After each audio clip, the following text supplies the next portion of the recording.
Малка, бе. С първото мятане.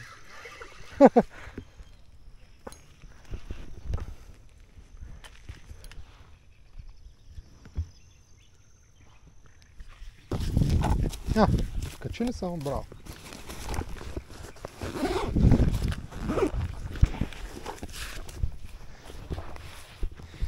Яо тук стига бе.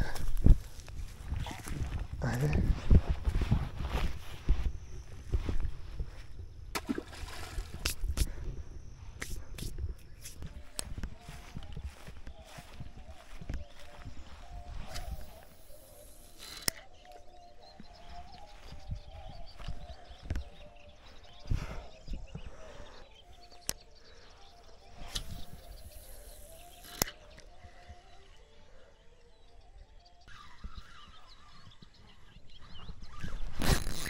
Опа. Стоя.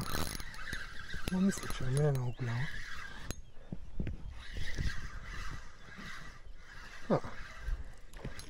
Но пак е добре. Около килограм. Може би? Да. Направо. Може и два. Стой!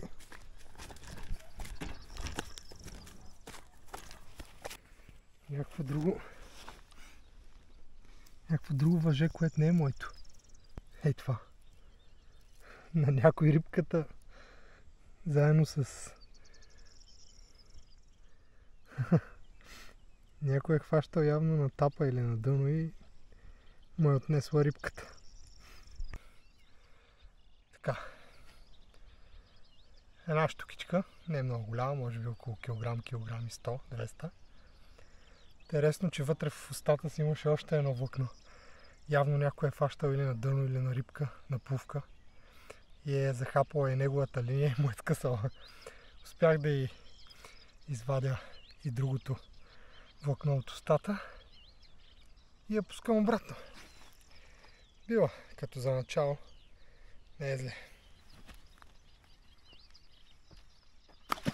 Няма кой знае каква активност на щуката, но няма нищо, все пак успях да хвана.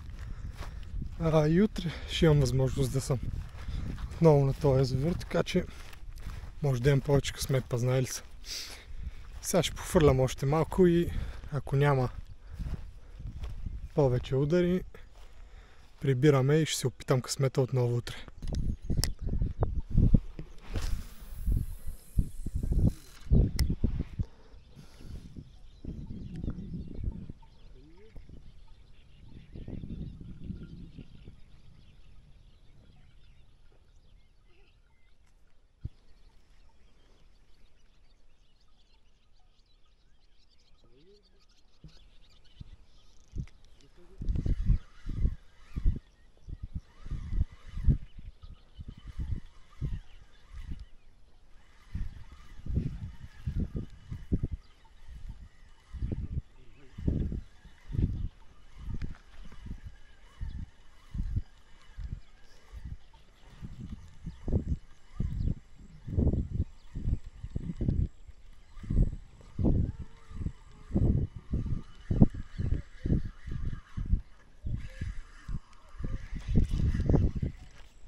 път е по-добре.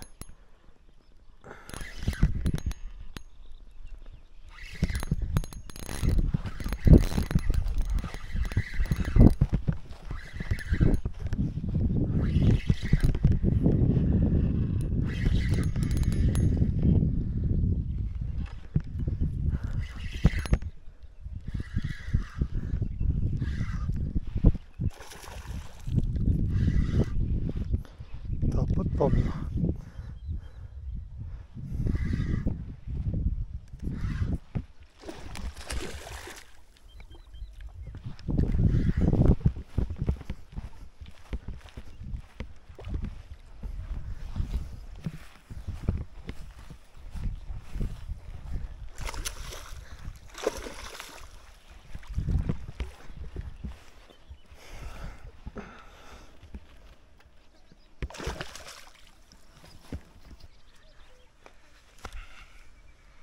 Този път по-стабилна риба.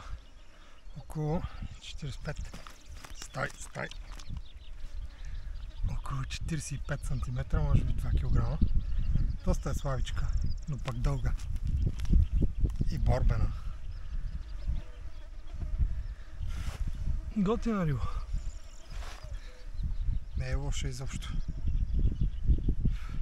Пускаме обратно.